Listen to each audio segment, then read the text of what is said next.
आज हम पढ़ रहे हैं प्राकल्पना। आज का हमारा चैप्टर है प्राकल्पना। जैसे कि स्टूडेंट्स आपको पता है कि मनुष्य एक चिंतनशील प्राणी है। हमेशा उसके माइंड में कुछ ना कुछ चलता रहता है। जब कोई व्यक्ति चाहे वो सामाजिक विज्ञानों की घटना का अध्ययन करे, चाहे प्राकृतिक विज्ञानों की घटनाओं का अध्ययन करे, व्यक्ति को पहले प्राकल्पना का निर्माण करना होता है। प्राकल्पना क्या होती है? पूर्व चिंतन, यानी कि पहले से ही माइंड में एक कच्ची आकृति का निर्माण करना ही प्राकल्पना होती है। जैसे में बाई चांस अगर हम मैथ का कोई लेते हैं एग्जाम्पल तौर पर, और हमने कोई रेखा बनानी है, कोई बिंदु बनाना है या कोई एक आकृति बनानी है, तो उसका डायग्राम हमारे मस्तिष्क पहले से ही तैयार कर देता है। उसको हम कहते हैं प्राकल्पना। तो प्राकल्पना क्या है कि मनुष्य द्वारा पहले किया गया चिंतन या पूर्व अनुमान ही प्राकल्पना कहलाता है। क्योंकि व्यक्ति को किसी भी घटना का अध्ययन करने के लिए अगर पहले से ही प्राकल्पना तैयार कर लेता है तो उससे यह अनुभव हो जाता है कि उसे उस अध्ययन के लिए किन किन यंत्रों का जरूरत पड़ेगी या किन किन विधियों का उसे अध्ययन के रूप में काम में लेना है, या किस प्रकार से उस अध्ययन के स्पष्टता तक पहुंचा जा सकता है और उसे सरल किया जा सकता है। तो स्टूडेंट्स, आज की वीडियो है हमारी प्राकल्पना को लेकर के। प्राकल्पना की वीडियो में आज हम देखेंगे प्राकल्पना, इसके स्रोत और इसके प्रकार। तो सबसे पहले आता है कि प्राकल्पना है क्या चीज, इसकी परिभाषाएं।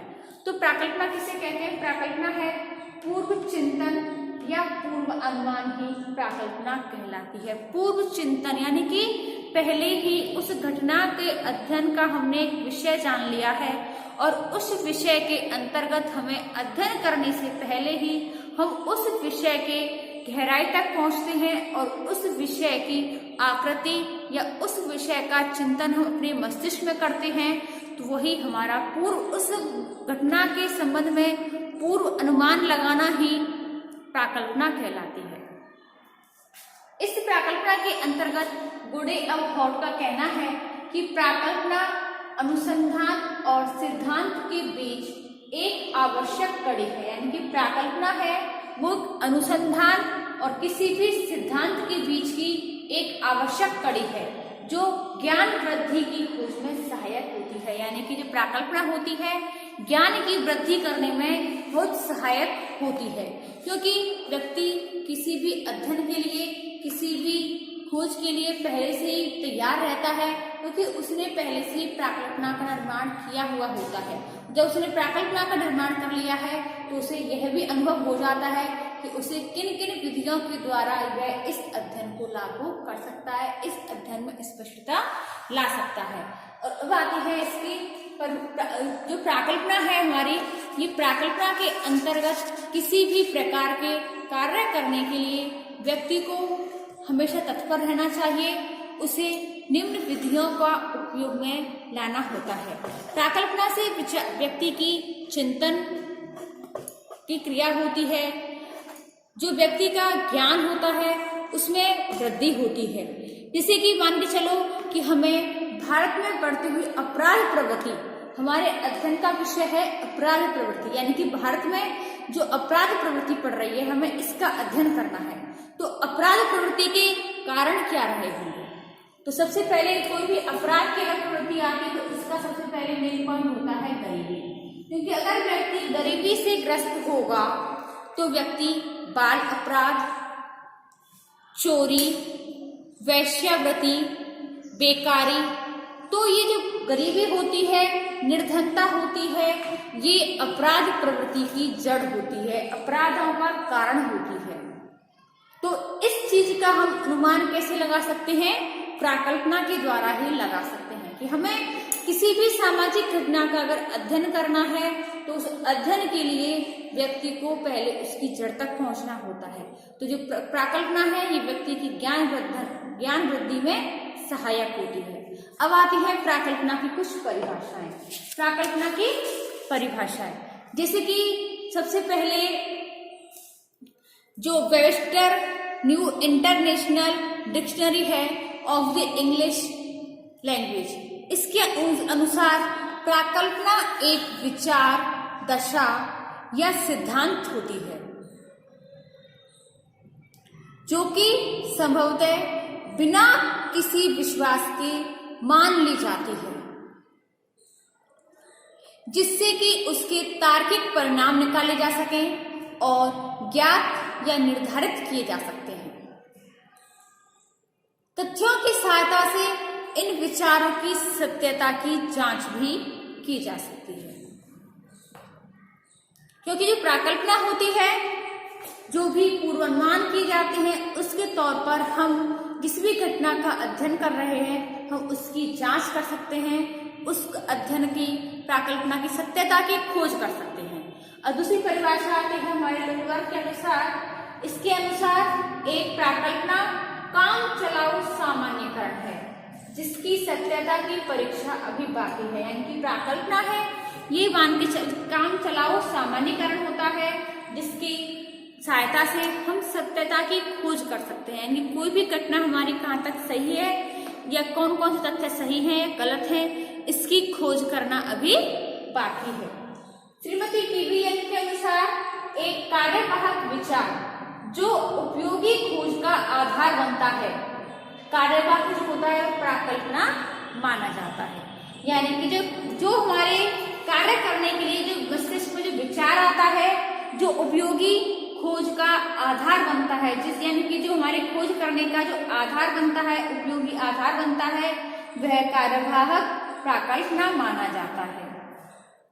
अगली आती है गुडे एवं थॉट के अनुसार प्राकल्पना एक ऐसी मान्यता है जिसकी सत्यता सिद्ध करने के लिए उसका परीक्षण किया जाता है। यानी कि प्राकल्पना एक ऐसी मान्यता है जिसकी सत्यता यानी कि कहां तक सही है या गलत है यह सिद्ध करने के लिए उसका समय समय पर पुनर्परीक्षण भी किया जाता है।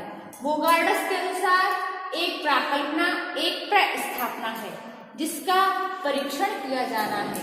यानी कि जो प्राकल्पना होती है इसका हम समय समय पर सत्यता की खोज करने के लिए परीक्षण कर सकते हैं और इसकी सत्यता की खोज भी की जा सकती है।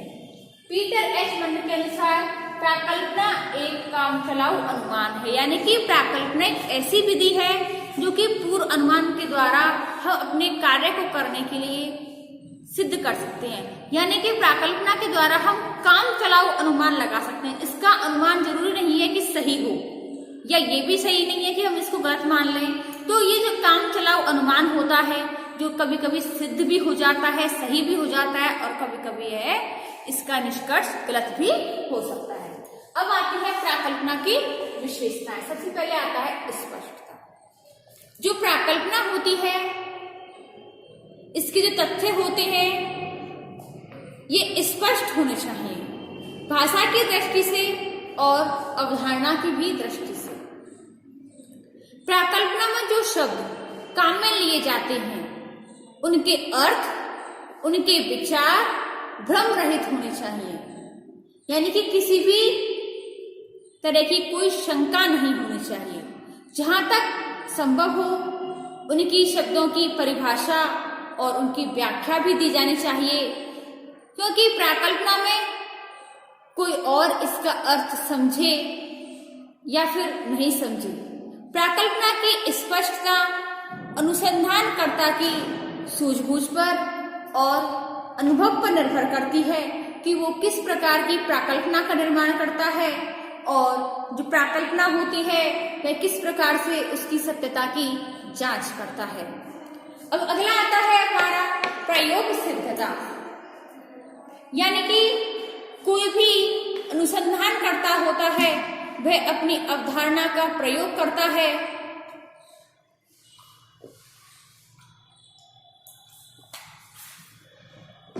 प्राकल्पना में जो अवधारणा का प्रयोग होना चाहिए, जिसकी सत्यता की जांच भी होनी चाहिए, वह जांच तथ्यों के आधार पर होती है। प्राकल्पना में किसी नैतिकता या आदर्श को प्रस्तुत करने का बिल्कुल भी कोई प्रयत्न नहीं होता है। इसमें अच्छे या बुरे जैसे शब्दों की भी कोई अहमियत नहीं होती है। प्राकल्पना वास्तविक और वैज्ञानिक आधार का जांच करने के लिए होनी चाहिए। अगली आती है विशिष्टता। प्राकल्पना की जो अध्ययन वस्तु होती है वह किसी भी विशिष्ट पहलू से संबंधित होनी चाहिए, क्योंकि अगर उसका वह किसी विशिष्ट पहलू से संबंधित होगी तो उसकी सत्यता की जांच भी की जा सकती है और प्राकल्पना की तथ्य संकलन में भी आसानी रहती है। तथ्यों को आसानी से एकत्रित किया जा सकता है, उनका संकलन किया जा सकता है, वर्गीकरण भी किया जा सकता है। अगला आता है उपलब्ध प्रविधियों से संबंध, यानी कि जो प्राकल्पना होती है, ये जो हमारे पास जो उपलब्ध प्रविधियां होती हैं, प्राकल्पना है, प्रश्नावली है, अनुसूची है, इनसे संबंधित होने चाहिए। यानी कि जो प्राकल्पना का हम निर्माण करते हैं तो हमें इस बात का बहुत ध्यान रखना चाहिए कि जिसकी सत्यता की हम जांच कर सकें, जैसे उपलब्ध हमारे पास प्रविधियां हों, उन्हीं के द्वारा हम अपनी प्राकल्पना का जांच करनी चाहिए, प्राकल्पना का निर्माण करना चाहिए। यानी कि जो अनुसंधानकर्ता को उपलब्ध प्रविधियों की जानकारी भी होनी चाहिए। ऐसा नहीं हो कि हमारे अनुसंधानकर्ता को हम जिन प्रविधियों का उपयोग कर रहे हैं उन प्रविधियों के बारे में कोई जानकारी ही ना हो, क्योंकि अगर अध्ययनकर्ता को जिन प्रविधियों को हम काम में ले रहे हैं उनकी जानकारी नहीं है तो अध्ययनकर्ता अपने अध्ययन में सफल नहीं हो पाता है। अगला आता है सिद्धांत समूह से संबंधित। सामाजिक अनुसंधान में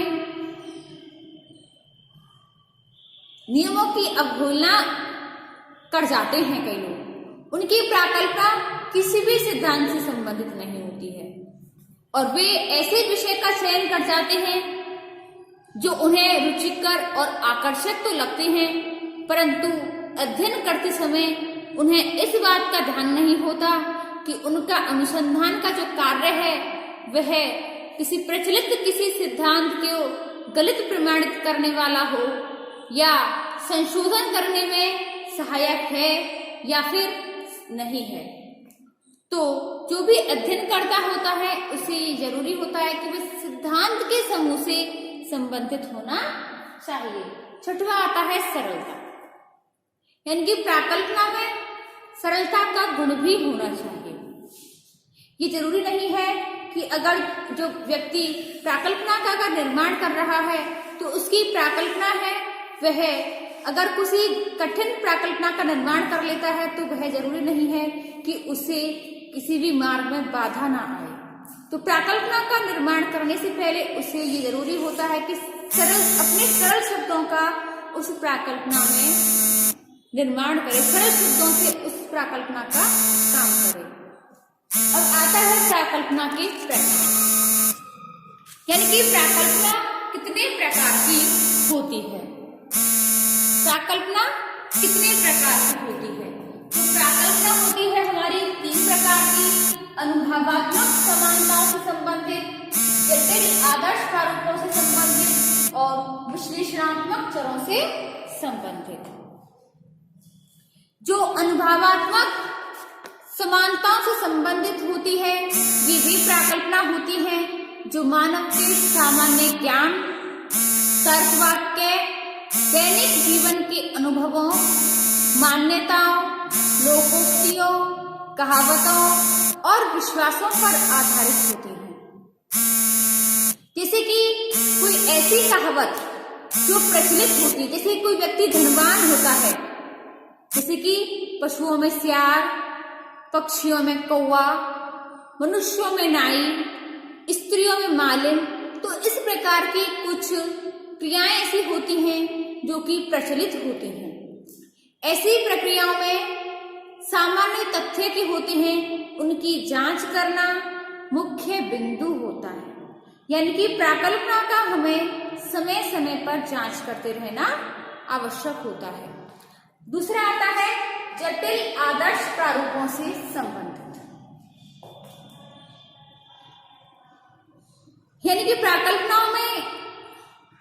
भी हम काम में लेते हैं, जिन प्रारूपों को हम काम में लेते हैं, वो जटिल और आदर्श प्रारूपों से संबंधित होते हैं या नहीं। अगर हम जटिल को हम काम में लेंगे, जटिल कार्यों को हम अगर उसमें लेंगे तो हमें अध्ययन करने में परेशानी होती है, क्योंकि जो ऐसी प्राकल्पनाएं जो समूहों और परिस्थितियों की दशाओं में होती हैं, जो प्राकल्पनाएं तार्किक निष्कर्षों पर आधारित होती हैं, जैसे कि मान के चलो हमें दुर्खीम की एक प्रसिद्ध जो पुस्तक है आत्महत्या, हम उससे संबंधित अध्ययन का कार्य करते हैं, तो हमें जो आत्महत्या जो पुस्तक है, इसमें जिस दुर्खीम ने जिसका वर्णन किया है, तो उसमें हम ये देखते हैं कि गांव की अपेक्षा नगरों में आत्महत्या अधिक होती है। दूसरा, स्त्रियों की अपेक्षा पुरुष आत्महत्या अधिक करते हैं।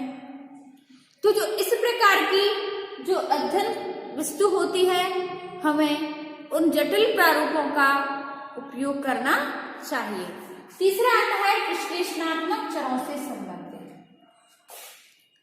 यानी कि सामाजिक जो घटना होती है वो विश्लेषण के कारणों का उपयोग करने के लिए, जो विश्लेषण जिन चरों का हम विश्लेषण कर सकें, ऐसे तथ्य जो कि विश्लेषण कर सकें, जिनकी हम व्याख्या कर सकें, तो हमें उन चरों से संबंधित प्राकल्पना का निर्माण करना चाहिए। उन प्राकल्पना को अपने अध्ययन के अंतर्गत काम में लेना चाहिए। अब आता है प्राकल्पना के स्रोत। सबसे पहले है सामान्य संस्कृति। प्राकल्पना के जो स्रोत होते हैं, इसमें व्यक्ति अपनी सूझबूझ, अपनी विचारधारा, कल्पना और अंतर्दृष्टि के आधार पर एक प्राकल्पना का निर्माण करता है, और उस प्राकल्पना के निर्माण के आधार पर ही व्यक्ति अपने अध्ययन की वस्तुओं को आसानी से अध्ययन के तौर पर काम में ले सकता है।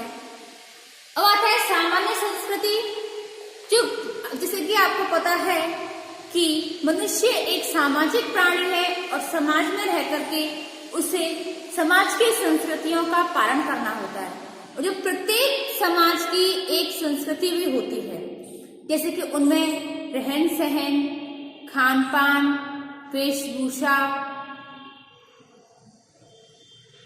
उनकी परिवार, विवाह, नातेदारी, सामाजिक संस्थाओं और इन सब के नियमों में एक रूपता देखी जा सकती है, इनकी समानता पाई जाती है, जो कि एक सामान्य संस्कृति का निर्माण करती है।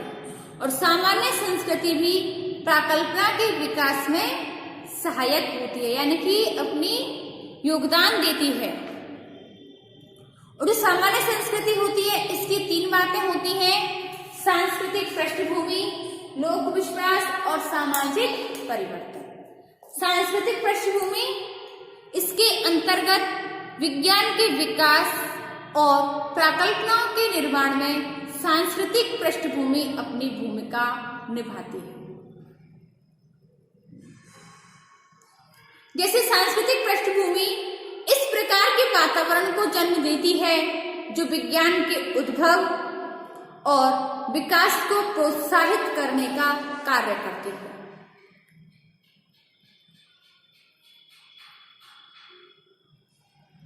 प्राकल्पना के भारतीय संस्कृति में धर्म, सहिष्णुता, परिवार, धर्म, जाति, नातेदारी, विवाह, इस प्रकार की संस्कृति होती है, ये सभी संस्कृति जो होती है सभी समाजों में पाई जाती है। अगला आता है लोक विश्वास। प्रत्येक संस्कृति में कुछ ऐसी मान्यता होती हैं जिनकी अभिव्यक्ति मुहावरे, लोकोक्तियां, दोहे, सूक्तियां आदि के द्वारा होती हैं, और जो कि प्राचीन समय से, एक लंबे समय से हमारे समाज के अंदर चली आ रही हैं। और इन कहावतों के माध्यम से, इन विश्वासों के माध्यम से ही हम अपने अनुसंधानकर्ता को किसी भी प्राकल्पना का आधार मानकर हम उस क्षेत्र में अध्ययन कर सकते हैं। अगला आता है सामाजिक परिवर्तन, यानी किसी भी समाज या किसी भी संस्कृति या कोई भी संस्कृति एक स्थिर नहीं होती। प्रत्येक समाज में, प्रत्येक संस्कृति में परिवर्तन तो होता ही है और तीव्र गति से परिवर्तन होते हैं वो तो दिख जाते हैं, परंतु जो धीमे धीमे परिवर्तन होते हैं वो दिखाई नहीं देते, परंतु परिवर्तन तो अवश्य होते हैं, चाहे वो धीमी गति से हो या फिर तीव्र गति से हो। समय के अनुसार, समय के साथ साथ उनमें परिवर्तन होना स्वाभाविक होता है। जो परिवर्तन होते हैं ये नई प्राकल्पना को जन्म देकर चलते हैं, नई नई प्राकल्पना को जन्म देते हैं। जैसे कि भारतीय समाज में जो परिवर्तन होते हैं उनसे कुछ प्राकल्पनाएं तैयार होती हैं और जो भारत का जैसे जैसे औद्योगिकरण होगा, जैसे जैसे नगरीकरण बढ़ता जाएगा, वैसे ही संयुक्त परिवार टूटकर एकाकी परिवार में बदल जाते हैं। जाति प्रथा का विघटन हो जाता है। शिक्षा का प्रसार के साथ साथ स्त्रियों की जो परिस्थिति होती है, जैसे कि पहले स्त्रियों की दशा की स्थिति बहुत ही दयनीय थी, स्त्रियों को घर के अंदर ही रहना पड़ता था, परंतु अब स्त्रियों की दशाओं में सुधार आया है। स्त्रियां पढ़ने लगी हैं, स्त्री शिक्षा पर जोर दिया है और स्त्रियां और पुरुष में अब कोई अंतर नहीं है, कोई भेदभाव नहीं है। स्त्रियां अब घर से बाहर जाकर कार्य करने लगी हैं।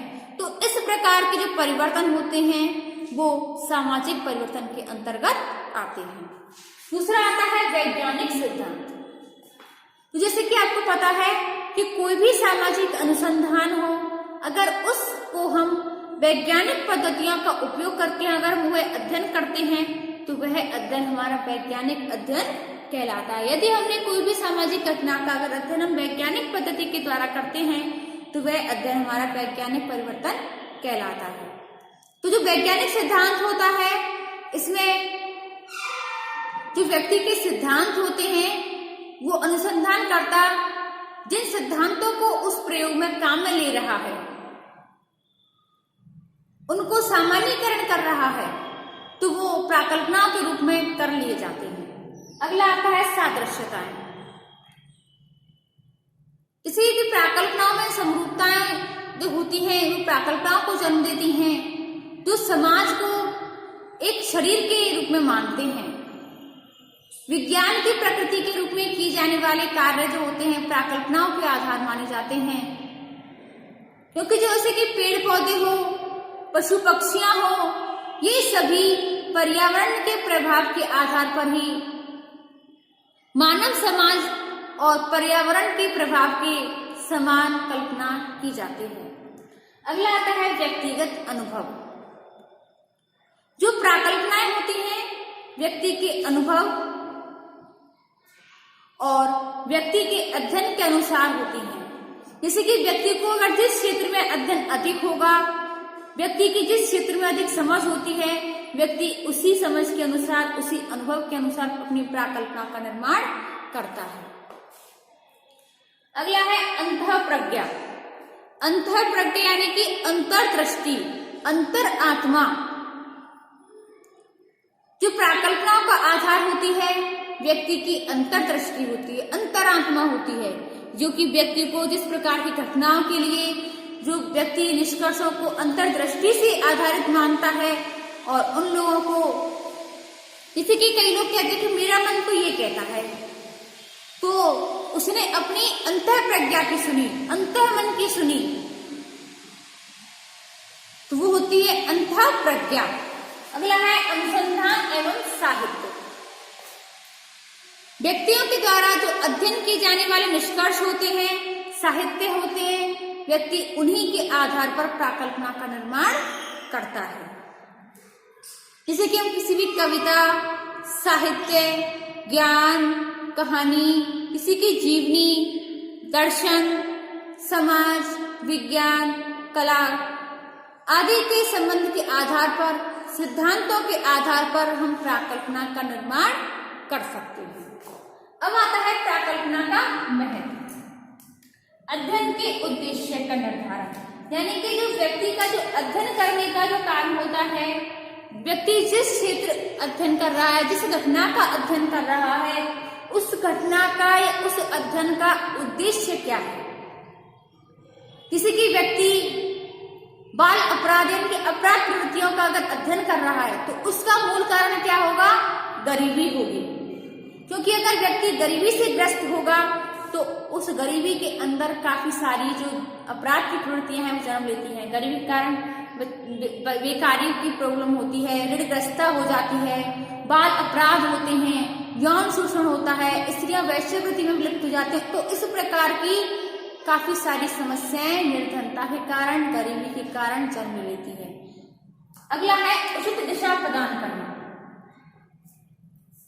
जो प्राकल्पना होती है, प्राकल्पना के जो निर्माण कर लेता है व्यक्ति, तो प्राकल्पना के अनुसार व्यक्ति को एक उचित दिशा का मार्गदर्शन हो जाता है। क्योंकि प्राकल्पना का निर्माण व्यक्ति ने पहले से ही कर रखा है, तो प्राकल्पना के निर्माण के अनुसार जिन जिन प्रविधियों की उसे आवश्यकता होती है, जिस ज्ञान की उसे आवश्यकता होती है, जिन जिन यंत्रों की आवश्यकता होती है, तो उसे पहले से ही वो प्राकल्पना के तौर पर उसे पहले से ही व्यक्ति तैयार रहता है और उन प्रवृत्तियों को काम में लेकर के व्यक्ति अपने अध्ययन का कार्य सुचारू रूप से कर सकता है।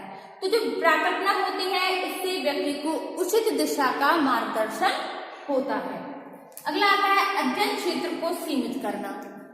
अगर व्यक्ति पहले से ही प्राकल्पना का निर्माण कर लेता है तो उसका अध्ययन का क्षेत्र सीमित तौर पर हो जाता है, और यदि प्राकल्पना का उसने निर्माण पहले से नहीं किया है तो उसे अपने अध्ययन क्षेत्र का भी ठीक ढंग से चुनाव नहीं कर पाता है कि वैसे किस अध्ययन क्षेत्र, यानी कि जो उसका अध्ययन करने का जो क्षेत्र है, एरिया है, वह छोटा है या बड़ा है, वह भटक जाता है और उसे अपने अध्ययन क्षेत्र की अध्ययन सीमाओं का पता नहीं होता है। अगला है अध्ययन में निश्चितता लाना। जो अनुसंधान करता है अपने अध्ययन में किस प्रकार से निश्चितता ला सकता है या किस प्रकार से अपने अध्ययन को काम में ले सकता है, अध्ययन में किस प्रकार से प्रयोग सिद्धता ला सकता है, इस प्रकार से उसे अपने अध्ययन में काम में लेना है, किस प्रकार से उसे किन किन प्रविधियों का उपयोग में लाना है, उसका अध्ययन की जो सत्यता है उसको पूर्वानुमान में लाना है, तो इस प्रकार से वह कार्य कर सकता है। अगला है तथ्यों के संकलन में सहायक। जब व्यक्ति जिस घटना का अध्ययन कर रहा है तो अध्ययन के लिए व्यक्ति को पहले तथ्य एकत्रित करने हैं, तो अध्ययनकर्ता स्वयं उस घटना स्थल पर जाकर तथ्यों को एकत्रित करता है और व्यक्ति जिन जिन तथ्यों को संकलन करता है, जिन जिन तथ्यों को एकत्रित करता है, व्यक्ति को सहायता प्रदान होती है। निष्कर्ष निकालने में सहायक, यानी कि व्यक्ति को जिन घटनाओं का अध्ययन कर रहा है, तो अगर व्यक्ति ने पहले से ही प्राकल्पना का निर्माण कर रहा है तो उसे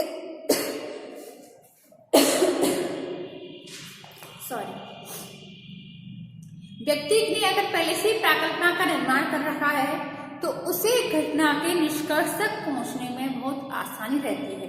वह ठीक प्रकार से या भली भांति अपने अध्ययन को पूर्ण करके उस घटना के निष्कर्ष तक पहुंच सकता है। सिद्धांतों के निर्माण में सहायक, तो अगर प्राकल्पना का निर्माण पहले से किया हुआ है तो वह अपने सिद्धांत को प्रतिपादित करने में भी सहायता प्रदान करता है। यानी कि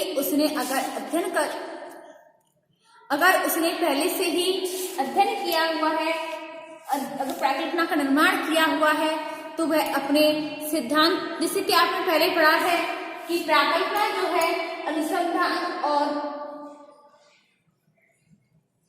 सिद्धांत के बीच की आवश्यक कड़ी होती है। अनुसंधान और सिद्धांत के बीच की आवश्यक कड़ी होती है, जिसके अनुसार व्यक्ति किसी भी प्रकार की प्राकल्पना का निर्माण कर सकता है और यह सिद्ध हो जाती है कि जो उसने निर्माण किया है वह एक दूसरे से विकसित होते हैं।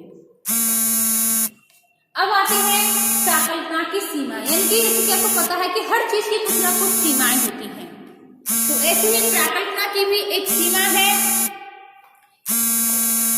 प्राकल्पना में अटूट विश्वास। तो कई बार अध्ययनकर्ता जो होता है वे प्राकल्पना में अटूट विश्वास कर लेता है। यानी कि हमने जो पहले से ही प्राकल्पना का जो निर्माण किया है, इसके द्वारा हम अध्ययन करेंगे तो वह वाकई में सत्य होगा। तो एक प्राकल्पना को हम अपने अध्ययन का मार्गदर्शन ना मान करके उसे सिद्ध करने के पक्ष में अगर हम तथ्यों का संकलन करेंगे, और ऐसी स्थिति में अध्ययन की जो वैज्ञानिकता होती है वह समाप्त हो जाती है। यानी कि पूरे से ही डिपेंड हमें प्राकल्पना पर निर्भर नहीं होना है, प्राकल्पना को मार्गदर्शक नहीं मानना है। क्योंकि आपको पता है प्राकल्पना की जो होती है वह भी सत्यता जांच नहीं की गई होती है। प्राकल्पना की सत्यता की जांच करने के लिए हमें पहले उसको कई दौर से गुजरना होता है, तो इसलिए प्राकल्पना को एक मार्गदर्शक नहीं मानना चाहिए। दूसरा है प्राकल्पना आधारित तथ्य। जो प्रारंभ में अध्ययन करता होता है, प्राकल्पना का निर्माण करता है, तथ्यों का संकलन करता है, परंतु वह वास्तविक तथ्यों के आधार पर अपनी प्राकल्पना में संशोधन नहीं कर पाता है, उसमें परिवर्तन नहीं कर पाता है, जिसके कारण जो इसके तथ्य होते हैं, संकलित तथ्य होते हैं, वे हानिप्रद और व्यर्थ सिद्ध हो जाते हैं। यानी कि जो उसने एकत्रित तथ्य किए हैं उनमें वह परिवर्तन नहीं कर पाता है, जिसके कारण वह उसकी प्राकल्पना का जो कार्य होता है फेल हो जाता है। अगला है विशिष्ट अभिरुचियों तथा संवेगों का प्रभाव। कई बार जो अनुसंधान करता होता है उसकी किसी विशेष रुचि और संवेग के कारण एक विशेष अध्ययन विषय में चुनाव करता है, उसके प्रति पक्षपातपूर्ण रवैया रखता है और उसके द्वारा किए जाने वाला अध्ययन जो होता है वह फिर अवैज्ञानिक सिद्ध होता है। यानी कि वैज्ञानिकता उसके अध्ययन क्षेत्र में समाप्त हो जाती है। अगला है अध्ययनकर्ता का प्रतिष्ठा बिंदु। अध्ययनकर्ता को श्रेष्ठ और सही मान लेना, प्राकल्पना को अधिक अध्ययनकर्ता अगर सही मान लेता है, श्रेष्ठ मान लेता है, तो यह उसकी गलती होती है। प्राकल्पना के साथ में अपना सम्मान जोड़ देता है और ऐसी स्थिति में वह प्राकल्पना के विपरीत तथ्यों को स्वीकार नहीं करता है। वह सोचता है कि हमने जो प्राकल्पना निर्माण किया है, प्राकल्पना तैयार की गई है, वह वाकई में सही है, सत्य है। तो ये इस स्थिति में वैज्ञानिक सत्य तक पहुंचने में बाधा पहुंचती है, वैज्ञानिक सत्य तक नहीं पहुंच पाता है। तो स्टूडेंट्स, आज की जो हमारी प्राकल्पना की वीडियो है इसमें हमने प्राकल्पना पूर्वानुमान होता है, इसकी कुछ परिभाषाएं देखी, प्राकल्पना की विशेषताएं, इसके प्रकार, स्रोत, महत्व और प्राकल्पना की कुछ सीमाएं देखी हैं। तो स्टूडेंट्स, आज के लिए बस इतना ही। इससे आगे हम देखेंगे अपनी नेक्स्ट वीडियो में। धन्यवाद।